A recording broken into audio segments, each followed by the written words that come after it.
మీకు ఉండే ఉంటుంది. చంద్రబాబు నాయుడు గారి అబద్ధాలు ఏ స్థాయిలో ఉంటాయని అంటే డావోస్ వెళ్ళినప్పుడు 2016లో ఈనాడు పేపర్ క్లిప్పింగ్ చూపించాయి. అప్పుడు ఇంట్రెస్టింగ్ గా ఉంటది. ఈయన ఏ రకంగా బిల్డప్ ఇస్తాడు, అబద్ధాలు ఆడతాడు అంటే నిజంగా ఇది చాలా ఇంట్రెస్టింగ్.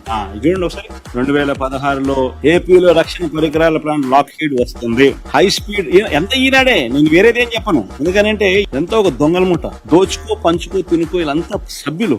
హైబ్రిడ్ క్లౌడ్ రాష్ట్రానికి సౌదీ అరామ్, ఇదంతా 2017. 2018లో చంద్రబాబు గారు డావోస్ వెళ్ళినప్పుడు రాష్ట్రానికి 150 సంస్థలు వస్తాయన్నాడు. అసలు క్వశ్చన్ మార్కులు ఏమి ఉండవు, అన్ని దాన్ని కనీసం క్వశ్చన్ మార్కులన్నా ఉండవు.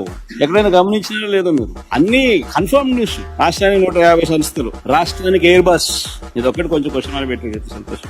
రాష్ట్రానికి అలీబాబా క్లౌడ్ సెంటర్ 2019లో జనవరిలో కూడా మొన్న పోయాడు, ఎన్నికలు అయిపోక మునుపు.